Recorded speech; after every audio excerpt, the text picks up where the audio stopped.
আজকে যেহেতু ঈদ উল ফিতর, কথা বলবো ধামরাই পৌর বিএনপির কারা নির্যাতিত এবং নির্যাতিত যেই নেতা অলিউর রহমান উজ্জ্বল, ওনার সাথে। তো আপনি বলবেন আজকে যেহেতু ঈদ উল ফিতর, সেক্ষেত্রে ধামরাই পৌরবাসীর উদ্দেশ্যে আপনি কিছু বলেন।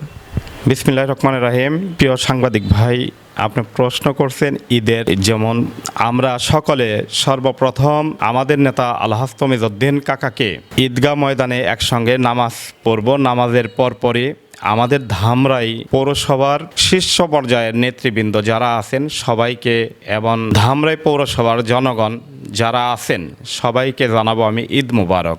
সব কিছু ভেদাভেদ ভুলে আমরা একে অপরের সঙ্গে মিলেমিশে ঈদ করব, এটাই আমরা প্রত্যাশা করি। তার সঙ্গে সঙ্গে আপনারা যারা আছেন আপনাদেরকেও আমি ঈদ মুবারক জানাই, যে এত পরিশ্রমের পরও আপনারা ধামরাইতে এসে আমাদের খোঁজ খবর নিচ্ছেন, এটা অনেক কিছুই পাওয়া। 32 নিউজে আমরা যারা শীর্ষ পর্যায়ের নেতৃবৃন্দ, শুধু আমি না, আমাদের নেতা আলহাজ তমিজউদ্দিন সাহেবও আপনাদের সঙ্গে বক্তব্য বিভিন্ন সময় বিভিন্ন অনুষ্ঠানে আপনারা যে প্রচার করতেছেন, এতে আমরা ধন্যবাদ জানাই যে আপনারা সত্যকে তুলে ধরতে জানেন। ভবিষ্যতে ইনশাল্লাহ সত্যকেই তুলে ধরবেন, আমরা সেটাই চাই আপনাদের কাছে। 32 চ্যানেলে আমি নিজেও আপনাদের সঙ্গে কয়েকবার ইন্টারভিউ দিয়েছি, আপনারা সঠিক তথ্যটাই প্রচার করেছেন। এটাই আমরা চাবো যে যারা আছি আমরা জনগণ এবং ধামরাইয়ের যারা আছে সবার সত্যটাই আপনারা তুলে ধরবেন। আমি যদি কোনো দোষ করে থাকি আমারটাও আপনারা তুলে ধরবেন, আর ভালো কাজ করে থাকলে সে ভালো কাজটাও তুলে ধরবেন।